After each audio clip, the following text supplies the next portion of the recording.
श्री स्वामी समर्थ. उद्या 27 ऑगस्ट बुधवारी गणेश चतुर्थी आहे. या दिवशी घरोघरी गणपती बाप्पांची प्राणप्रतिष्ठा केली जाते.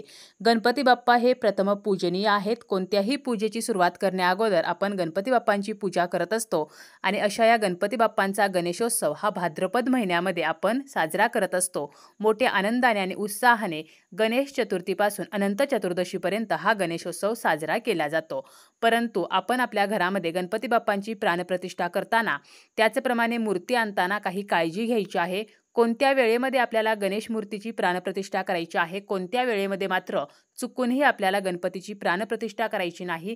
जरी आपल्याला शुभ मुहूर्तावरती गणपती बाप्पांची स्थापना करणे शक्य झाले नाही तरी आपण काय करावे अशी संपूर्ण माहिती आपण आजच्या या व्हिडिओमध्ये पाहणार आहोत. व्हिडिओला सुरुवात करण्याअगोदर तुम्ही जर चॅनलवरती नवीन असाल आणि पहिल्यांदाच माझे व्हिडिओ पाहत असाल तर चॅनलला सबस्क्राईब करा. व्हिडिओ माहितीपूर्ण वाटला तर व्हिडिओला लाईक करा. गणेश चतुर्थीच्या दिवशी आपण पार्थिव गणेश मूर्तीची स्थापना करत असतो. गणेश मूर्ती जी आहे तर ती शाडूचीच असावी. चुकूनही धातूची किंवा POPची मूर्ती आपल्याला आणायची नाही. त्याचप्रमाणे आपण जेव्हा घरी गणपती बाप्पांची मूर्ती आणत असतो त्यावेळेला आपल्याला विशेष काळजीसुद्धा घ्यायची आहे. जसं की मूर्ती जी आहे तर यामध्ये गणपती बाप्पा उभे नसावेत तर ते बसलेले असावेत. परंतु जरी बसलेली गणपतीची मूर्ती ही शुभ असली तरीसुद्धा गणपती बाप्पा हे सिंह, वाघ किंवा गरुडावरती बसलेले नसावेत. तसेच मूर्ती जी आहे तर ती विना मुकुट नसावी. ज्या मूर्तीमध्ये गणपती बाप्पांना मुकुट आहे अशीच मूर्ती आपल्याला निवडायची आहे. तुटलेली किंवा कलर उडालेली मूर्ती चुकूनही आणायची नाही. त्याचप्रमाणे आपण जेव्हा घरगुती गणपती बसवतो त्यावेळेला गणपती हा जास्त उंचीचा नसावा. 6 इंच ते 1 फूट एवढी उंची मूर्तीची असावी. मूर्ती घरी आणताना जी व्यक्ती मूर्ती घरी घेऊन येणार आहे तर त्या व्यक्तीच्या डोक्यावरती टोपी असावी. मूर्ती जेव्हा आपण मार्केटमधून उचलतो तर ज्या ठिकाणी बाप्पांची जागा आहे म्हणजे मूर्ती उचलल्यानंतर त्या जागेवरती आपल्याला थोडा गुलाल व्हायचा आहे, अक्षता ठेवायच्या आहेत, एक नाणं आणि एक सुपारी ठेवायची आहे आणि मूर्तीचे तोंड जे आहे तर ते आपल्याकडे करायचे आहे आणि मूर्ती आपल्याला घरी आणायची आहे. तर अशा काही साध्या गोष्टींचा सुद्धा आपल्याला गणपतीची बाप्पांची मूर्ती घरी आणताना विचार करायचा आहे.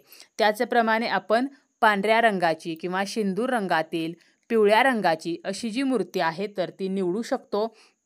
तसेच आपण जेव्हा गणपती बाप्पांना घरी आणत असतो यानंतर आपण गणपती बाप्पांची मूर्ती जी आहे तर त्याची प्राणप्रतिष्ठा करत असतो. गणपती बाप्पांच्या मूर्तीची जेव्हा आपण प्राणप्रतिष्ठा करतो यावेळेला काळ्या रंगाचे वस्त्र आपल्याला चुकूनही परिधान करायचे नाहीत.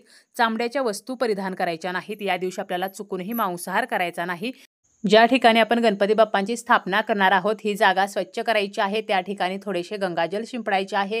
त्याचप्रमाणे मूर्ती थेट आपल्याला जमिनीवरती ठेवायची नाही तर आपण एखाद्या पाटावरती किंवा एखाद्या टेबलवरती मूर्ती घरी आणल्यानंतर त्यावरती कापड अंथरून आपल्याला ठेवायची आहे. शास्त्रानुसार घरामध्ये मातीची मूर्ती आणून पूजा केली तर हे अत्यंत शुभ असते. त्यामुळे आपल्याला शाडूच्या मातीचीच मूर्ती आणायची आहे. बाप्पांची मूर्ती बसवताना आपल्याला शुभ मुहूर्ताचा विचार हा निश्चितपणे करायचा आहे. मूर्तीची स्थापना ही आपल्याला चतुर्थी तिथी सुरू असतानाच करायची आहे. त्याचप्रमाणे योग्य दिशेमध्ये आपल्याला मूर्तीची स्थापना करायची आहे. चुकूनही बाप्पांचे तोंड जे आहे तर ते दक्षिणेला येईल किंवा उत्तरेला येईल तर असे करू नये. जरी आपण बाप्पांच्या मूर्तीचे तोंड उत्तरेला केले तरी बाप्पांची पूजा करताना किंवा बाप्पांची आरती करताना आपले तोंड हे दक्षिणेला होते आणि दक्षिण दिशा ही अशुभ आहे. त्यामुळे पूर्वेला किंवा पश्चिमेला बाप्पांचे तोंड येईल अशा पद्धतीने मूर्तीची स्थापना आपल्याला करायची आहे. यंदा चतुर्थी तिथी ही 26 ऑगस्टला दुपारी 1:54 सुरू होईल आणि 27 ऑगस्टला दुपारी 3:44 संपणार आहे. हरतालिका तृतीयेची तिथी संपल्यानंतर लगेचच 26 ऑगस्टला चतुर्थी तिथी सुरू होणार आहे आणि 27 ऑगस्टला दुपारी ती संपणार आहे आणि 27 ऑगस्टला आपण जेव्हा गणपती बाप्पांची प्राणप्रतिष्ठा करणार आहोत तर त्यावेळेला चतुर्थी तिथी सुरू असतानाच आपल्याला प्राणप्रतिष्ठा करायची आहे. त्यामुळे दुपारी 3:44 चतुर्थी तिथी संपल्यानंतर आपल्याला गणपती बाप्पांची प्राणप्रतिष्ठा करायची नाही.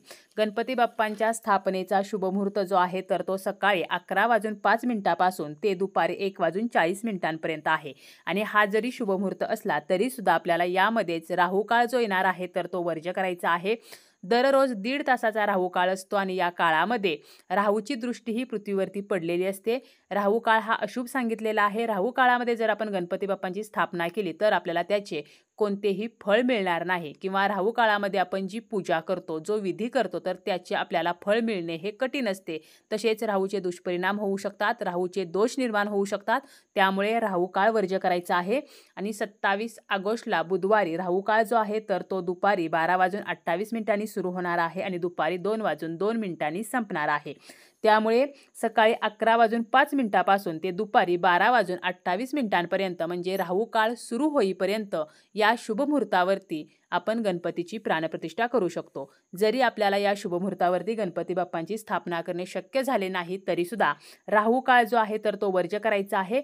म्हणजे दुपारी 2:02 राहू काळ संपणार आहे. तर यानंतर चतुर्थी तिथी संपेपर्यंत म्हणजेच 3:44 आपण गणपती बाप्पांची स्थापना करू शकतो.